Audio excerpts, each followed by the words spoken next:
Good morning, everyone, and it's so nice to be here with each and every one of you. And hello to everyone who's joining us from all around the world in our what we lovingly refer to as our PJ Sangha. Everyone who's still at home with a cup of coffee in their PJs enjoying the service. I did have a couple people text me and say, I'm actually dressed. I'm not in my PJs. It's like, okay, well, we still have fun with that. And a couple others said, we need to have a PJ day at Temple Buddhist Center so everybody can wear their PJs to Sunday service, and then we can see who's in the PJ Sangha. So again, happy day, happy May, happy Sunday. So many interesting and fascinating things happening this week. Our KC Monarchs are doing really, really well. I know not everybody follows them, but I happened to, through the blessings of Eric and Judy, they gave me a ticket to go to a game a year or two ago, and I really had a lot of fun. It's a fun way to enjoy friends and family and the game. There's lots of other things. Linda has got her art show going on in our gallery. So it's very important too, when you go out into the gallery, she has a piece of paper up at the front. It's a little double, 2 sheets. It's important to get that as you go through because she talks about each one of her works of art. So lots of our members of our community are doing so many wonderful things. And of course, most importantly, happy Mother's Day to everyone today, a special, auspicious day. And that's what we're going to be talking about today. And I also wanted to point out my dear friend, Jenny Han, who is also a member of Temple Buddhist Center. She lives way out in Lee Summit and oftentimes attends in our PJ Sangha. But this is one of her works of art. And so if you're interested in that, I put a little note down there to go to jennyhanart.com. Has wonderful, tremendous, prolific artist. And in fact, several of Robert Brummett's books, the cover is by Jenny. I'm not sure all of them, but some of them, Jenny did the artwork for that. So in preparing for today's talk, I was reminded of all the beings who care for our community with the same nurturing heart, which is the essence of the sacred feminine, the divine feminine. Throughout Buddhist writings, you'll often hear it referred to as one or the other, usually the sacred feminine. And we are truly blessed by the members of our community who just step up constantly to provide help and resources and opportunities. I really think one of these days I'm going to do a Dharma talk just talking about all the wonderful things that our community is doing for each other and for ourselves. So we are very, very blessed to have this community and to have these nurturing beings. And as a side note, we have some of the best muffins and cookies in the 4-state area. So we are, again, very, very lucky to have all this. So I want to start with this little quote by Jack Kornfield, a writer that's very near and dear to my heart, has been a big part of my practice. And he starts off with this. He says that there is for us in our body this mystery of masculine and feminine inside. There is joy and an ease to be found, and enlightenment that is our birthright. This applies to all, no matter our incarnation. Within us, we hold both the divine masculine and the divine feminine. What this means is that we have the incredible courage to see things as they are with clarity, the knowing of birth and death, and the capacity of heart to hold it all and become liberated in its midst. And it's important to put a pin in that, because in the same way that true silence is not true silence is not an absence of noise or problems. True silence is found in the midst of those things There too do we truly discover our divine masculine and our divine feminine within that incredible courage to see things as they are, bear attention, no overlay of our own thoughts about what we're experiencing. Also, the deeper knowing of the cycle of life and death. And finally, the capacity of our heart to hold all of this expansiveness. So today, we are celebrating Mother's Day. Now, I had always thought that this was actually a day for all mothers to celebrate, but this is not how Anne Jarvis, who founded Mother's Day, this is not how she intended it. Back in 1908, she envisioned a much more personal day than just all mothers celebrating today. She envisioned a personal day, a day where each person would remember their own mother. You can see this reflected in the placement of the apostrophe before the S, Mother's Day. So rather than a day for all mothers, it is instead a day for each of us to remember and honor our own mothers. Now, I am also very aware that for some folks, some individuals, the relationship with their mother may be difficult or even painful. So the invitation today is to bring to mind a person.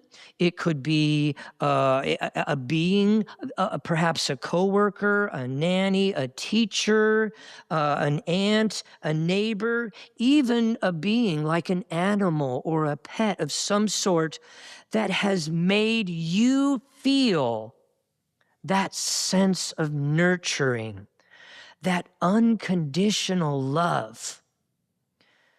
No matter how many Oreo cookies you ate or how late you came in last night, they love you for exactly who you are.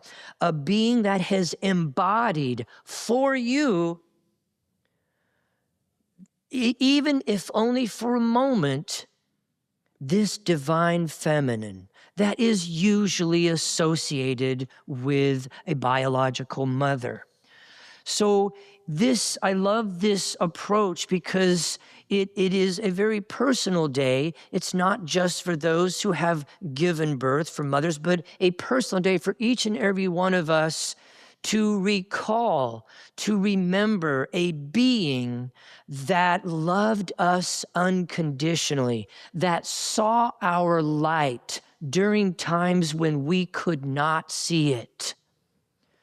And so if you will play with me a little bit here this morning, I would like to do a little experiential, to take a little bit of time to close our eyes and to drop into our heart. And so it's just a brief kind of a guided meditation to help us recall, to bring to mind, and then to drop into the heart space where we actually feel what it's like to be loved unconditionally, to be accepted for exactly who we are, regardless of all of our own perceived faults and limitations and things that we may think that we have done in the past that were unskillful. In spite of all of that, there is a being that has made us feel that, has helped us to embody that. So let's take a few conscious breaths, just breathing in deeply, closing our eyes, going within, dropping in to our heart space. And even though we are using a memory to access this feeling, it is very much a present moment experience, and it is always accessible to us. And it is truly that some being has touched our own divine feminine, some being that has helped reveal for us, our sacred feminine, who has touched that part of us that can also love unconditionally. These beings are not giving us something as much as bringing to our awareness what is already within.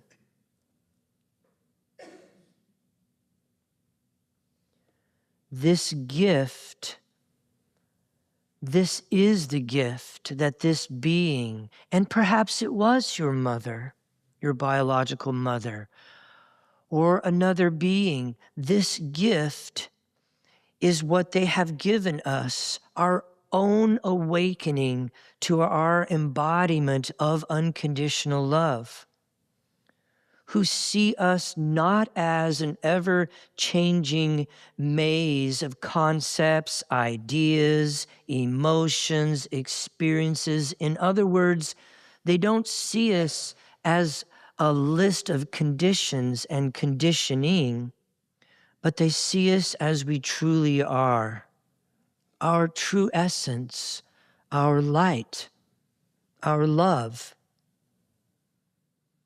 We can see ourselves, even if just for a moment now, through their eyes.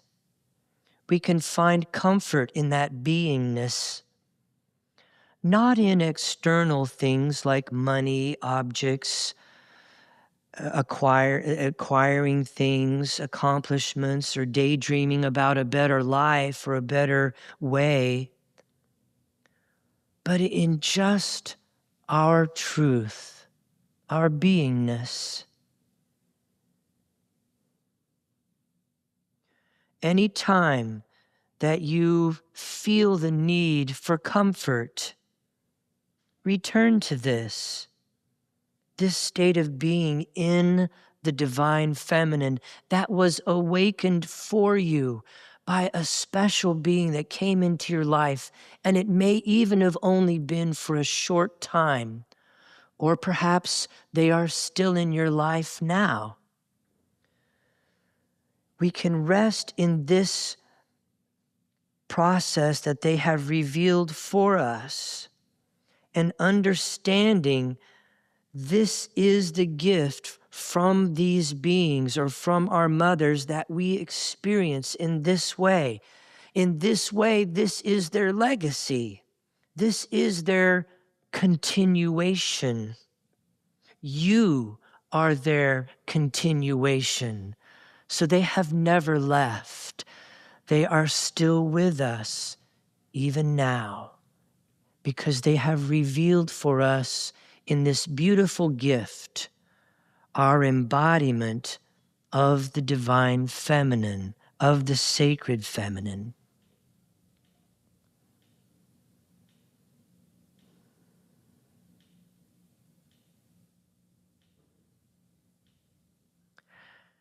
And so let's take a conscious breath together, breathing in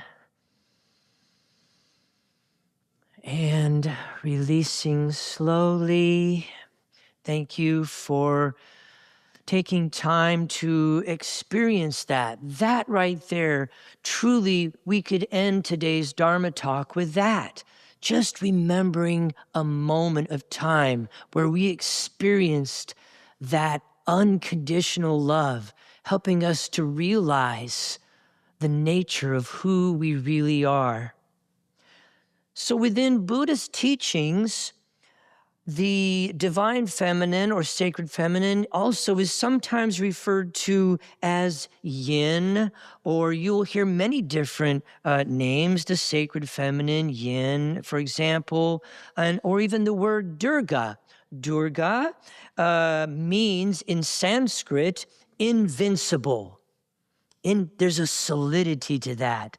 There is a permanence to that. Even though within Buddhism we talk a lot about impermanence, the things that are not impermanent are the things we're pointing at, which is why we point out impermanence. Buddhism always never seems to work with what is, it works with what it's not in order to reveal what it is. And so these permanent things such as consciousness, or this invincibility of this in divine femme, this unconditional love, not human love. Human love has a long list of criteria. As long as you, blah, blah, blah, blah, blah, blah, blah, I will love you. And there's the reverse of that we sometimes get caught up in. Oh, if I'm really a good person, I'm a good boy, I'm a good girl, and I do all these things, then people will love me. And all of these are delusional, because our true nature, this sacred feminine, does not need criteria. There's nothing you need to do or to change for that to be loved. So within this Durga means invincible. And Durga, in the Hindu tradition, we get into a little bit of the cosmology and the theology a little bit, but Durga is the incarnation of the mother of all goddesses. And this being is extremely powerful. Durga, as an energy, manifests when negativity threatens to overwhelm the world. When these negative forces create an imbalance, then it is said within the cosmology that all the gods and goddesses come together, creating the divine energetic force called Shakti or Durga. And so ultimately, the divine feminine is a non-denominational concept and empowers a sense of self-exploration that restores balance to our spiritual practice. When we get overrun by the constant bombarding of 24-hour news cycles and the atrocity du jour, the daily atrocity that we are hit with, look what they are doing now to our country or to our neighbor or to whatever. I mean, when we're so plugged into that, we fall out of balance. Because what we know is that, yes, there have always been war, famine, disease, injustice, racism, poverty. These things have always happened. But it's only been in the last couple decades that we have all of this social media and internet and newspapers and 24-hour news cycles to bombard us with only one side of what's going on. What we don't see are the little acts of kindness, millions and billions of them that are happening every moment. We don't get to see any of that. And so we begin to become bitter, jaded, lopsided. We forget to take time in nature, seeing the beauty that is constantly surrounding us, whether it is a sunset or the laughter of a child or the beautiful acts of kindness that are being exhibited all around us. And so it's the ease that balances the out of control. This divine feminine provides for us a sense of ease that balances our sense of control, or more importantly, lack thereof, right? That's the big one. When all the little things are going on around us and we're only focused on one part of it, we feel out of control. And this is very much the doing and the visible, which is the divine masculine. We're out of balance. So we return to balance by cultivating the divine feminine in our lives. What we just experienced a moment ago, that unconditional love. Jack Kornfield tells us, it's Eckhart Tolle, tells us that we don't need to change the world. We simply need to love it exactly as it is. And interestingly enough, when we do that, that's how we bring about change in the world. So it is the ease that balances the sense of control or the lack of control. It is the moon that pulls the tides while the sun warms the earth, reconnecting with our own sense of the sacred feminine. Ultimately, the consensus is found that I have found is that the divine feminine is closely connected to receiving, or also the hidden. What do I mean by that? Well, think about this, right? The receiving, the divine feminine, the left side of our body receiving. When we receive stuff, especially here in the West, what do we do with it? Closets, cabinets, shelves, drawers. We hide it, don't we? Because all that clutter. But interestingly enough, if all of that was out, you would see that you are acquiring. But because we hide it, oh, now I have room for more stuff.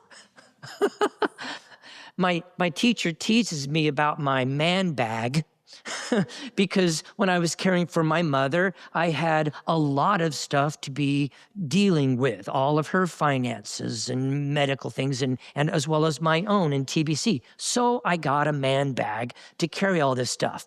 Well, what I've discovered, and now I have a huge appreciation because now I understand the whole dilemma with purses, because the bigger the purse, yeah, I'm getting some hallelujahs here.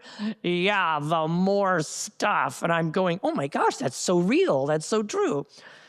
So interesting as we explore this divine feminine, this divine sacred, this receiving and this hidden in the same way that we use closets for storage. So while the masculine is about producing, making, and the visible, we have idealized in our society, we have idealized this idea of producing more, more, more. And so this is creating an imbalance within our society, particularly here in the West, the hustle culture of the United States. We have done this so much that receiving feels like a bad thing. And in fact, it is only by receiving that we can continue to do. Do you understand? Do you see how the divine masculine must have the divine feminine? They are not separate. They are together. It's about balance, though. They can get out of balance. So in this country, we have idealized the divine masculine, this producing and the visible. What we can see, that's why we now have 24-hour news cycles. Most of us in here remember a time when that wasn't the case. In fact, as a 10-year-old, okay, I'm going way back, but I remember the local television stations would end with one of two things. It would either be a color test pattern or, and now a word from Unity.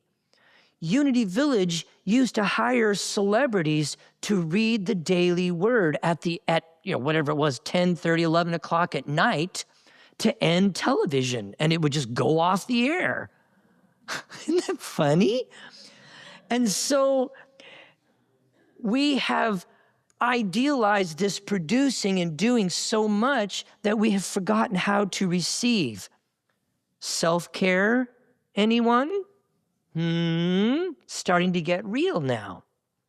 So embracing the divine feminine means examining ourselves honestly and holistically, which means with playful curiosity. The two wings, just like the duality of divine masculine and the divine feminine, which, by the way, really aren't dual, they are one. But in the same way, the two wings of the Buddhist practice is self-inquiry and self-discipline.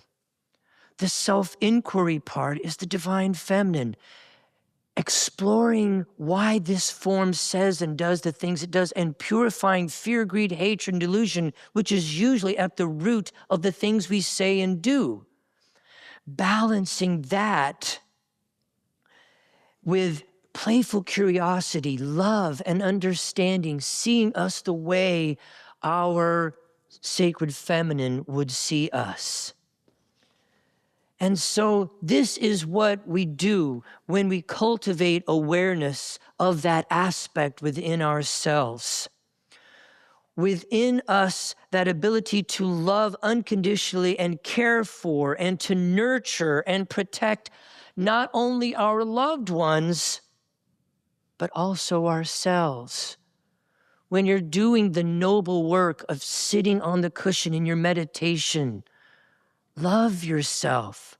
Understand when you go deep and you're looking at the jealousy or the thing that you said to somebody yesterday or that moment of unskillfulness, do it with a playful curiosity and an understanding that you fell into an egoic mind state and you felt threatened or triggered and you said something that exacerbated the moment. Don't beat yourself up. That's not the divine feminine, okay? Instead, bring understanding, which is love's other word, or other name, I mean. And so with that, I want to close here. Regardless of the circumstances, this process of cultivating the divine feminine can bring about great joy and awakening and foster an appreciation for those who have shown us the way. Sometimes it is someone brand new who reveals some aspect of understanding and care. When I'm railing and ranting about what someone did, they respond with, yeah, they were probably hurting too at the time. And it just opens me up. So today, let's celebrate that capacity within us, as well as celebrating that when it shows up for us. Thank you so much.